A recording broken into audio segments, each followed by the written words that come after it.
listening to Our Stories, the Australian Army on Operations podcast.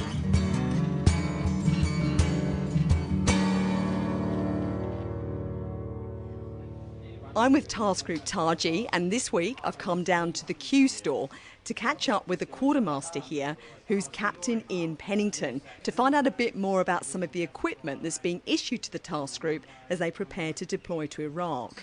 So first of all, Captain Pennington, just tell us what's going on here today. What we've got is the extreme cold weather clothing issue that is part of the Taji 4 deployment because we're going during the winter months. So there's a whole host of additional equipment, boots, clothing that needs to be issued to every individual so that they are protected from the environment and the elements when we go over to Taji. What kind of weather are we talking about then? What we've been briefed is from October through to April. It gets down below zero and it's obviously extremely wet as well, so we've got to prepare for it. I've been hearing as well there's going to be a lot of mud. Yes, there is going to be a lot of mud, so we're issuing the Zambalan boots as a consequence of that, but I'm also assured that there's a lot of gun boots over there, so additional protection from them. So gun boots, and obviously for an international audience, that's Wellington boots, isn't it? It is, yes. Of course, yourself coming from the UK originally, as I understand it. That's it, yes I did, yeah. I've only been across it just over 3 years, so yeah, really enjoying myself. Great, well perhaps you could show us around. So as we go in the kind of main entrance here, and off to one side we've got, as you say, a whole kind of host of boots. So why two different sets of boots? Well, what we've got is the general issue boot that everybody would get, and as I've said just previously, we've got the Zambalan boot as well, which is the boot with the black sole, and that is a weatherproof and waterproof boot that people will be issued because of the weather. And why are boots so important? Because even historically, when we've heard about soldiers going away to a conflict zone, boots always seems to be a topic of conversation. Why is that? It is because, especially with the training task units, they're going to be on their feet a hell of a lot of patrolling, a lot of walking around, and what we've seen in the past, especially if you go back to World War I, World War II, where boots were not as good as they are nowadays, the last thing we want to do is lose a soldier as a consequence of having a poor boot that's going to create problems and give him medical conditions that we don't need. So how high-tech are these boots? Has a lot of research gone into them? I mean, how have they got to the stage that they are at now? Well, I'm not an expert on it, but having wore several types of boot and come through 30 years in both armies, I've seen a significant improvement over the years, and they are comfortable, long-lasting, hard-wearing, and obviously provide the soldier with the best that they can do. And if we look over the other side here, I mean, we've got these kind of odd wearable sleeping bags. What are they for? Again, because it's the extreme cold weather issue, we've got the softy trousers and the softy jacket, and that's what the guys are issued. So again, as you said, it's a mobile sleeping bag. It'll allow them just to be warm when it gets a little bit cold in the evening.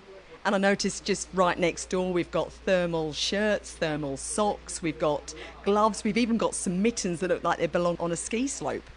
Exactly, the same detail. We're just making sure that the boys and girls are protected as best as they can be with the thermal socks, the mittens, the gloves. There's several layers of gloves there, and they all just tie in together and work together. And we're also, what we've got inside there is an Arctic sleeping bag and all the other gear that obviously goes along with that.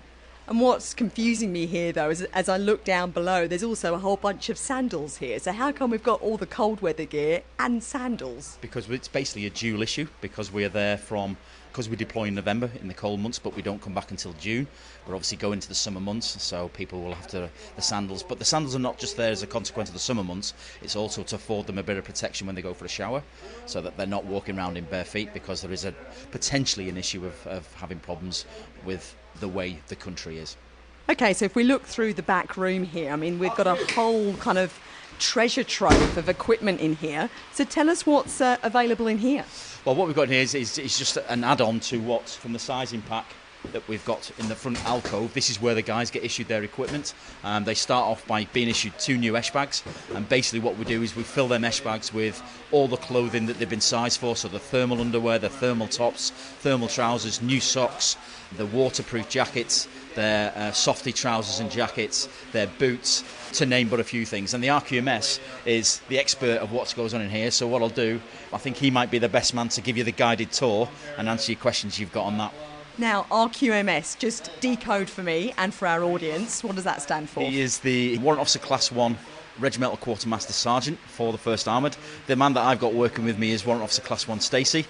We've been working together for just over 20 months now, and I could say a lot of good things and a lot of bad things about him. So tell us then a bit more about what we're seeing here. What we're going through here at the moment is each section and cell from each of the task units is filing through in an orderly fashion, broken up into periods of time. They'll get a brief out the front to detail what's actually going on. Then they're going to come in here, they'll get kitted out and fitted. This is the fitting room, and all my staff will individually fit the guys for every piece of equipment that they'll need for the tour. And then they'll take them through the kitting area and they'll individually issue them all the equipment they need, from boots to cold weather clothing to anything they need that we're issuing. Then they'll confirm that they've received every item, and then they sign for it, and then they're on their merry way to get back to their role and for training. So It seems very organised and very structured. You've clearly got things very much under control here. yeah, it's not my first rodeo. So no, we've done this before in the past, so I've done it a couple of times, so I know the importance of getting the people in and out, because they've got a role to do and we've got a role to do. So the faster we are to get them back out there, it makes our life easier for us to carry on. As I look over the back there, I can see helmets, I can see the combat ensemble, which is the body armour that the soldiers wear. Tell us a bit more about that. What is it and why do they have to wear it? That soldier, the SCE as we call it, the Soldier Combat Ensemble, is the new body protection equipment that we've been issued, from helmets to the plate carrier and all the associated pouches with it. It just protects the soldier from head and torso basically, and ballistic eyewear as well. So if there is an incident from VBIEDs or IEDs or insurgents, they're protected as much as they can be with the kit that's been issued. Because what's interesting, of course, is as we look at things historically, is health and safety is so much more of an issue these days and is reflected in the kitting that you're doing here. Yeah, it is. I mean, we go back 20 years ago, we never had the body armour or the protective equipment we have now. It was just a little tin lid. You look at the kit the soldiers are getting now, they're very well kitted, they're very well protected, and they're very well trained, so what more can you ask for? What's it like, though, having to wear all of this kit on a day-to-day basis? What's the reality for the soldier in terms of the weight they're having to carry and how they go about doing their jobs with all this gear on? For us as logisticians, and we are bound in a more of a comfortable environment in a warehouse or an office environment. The soldiers on the ground, especially the trainers, they're going to be in this equipment day in, day out from dusk till dawn. So the fatigue that they're going to face over that period of time is going to be immense. Their training has put them in a good position, but they won't know the continued effects of that fatigue until they're doing it for 6 months. So no, they're well trained, so they'll be able to meet the intent. Captain Pennington, coming back to you, tell us a bit more perhaps about your own preparation to be part of Task Group Taji. What does it take to get yourself ready to go out to Iraq to do your job? From a logistics perspective, we start planning several months in advance so that we can make sure that when people start coming through the training, we have the equipment ready for them.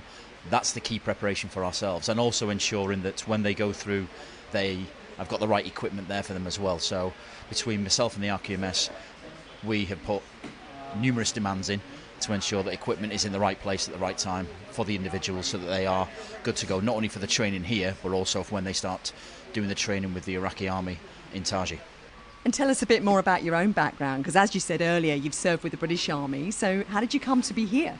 I joined the British Army back in 1984, served just under 30 years with them, but it got to a point where my daughter was grown up and flown the nest, and my wife and I decided that we were going to look for a change. There was an ideal opportunity for me to transfer to the Australian Army, and I started the process in 2012 and arrived in 2014. So in terms of the fact that you have served in both armies, what are the kind of main differences? There's very little that's different between the two armies, because I think pretty much it was a seamless transition for myself. The way they function is pretty similar, so it's been good. Captain Pennington, Warrant Officer Class 1 Stacey, thank you both very much. Thank you.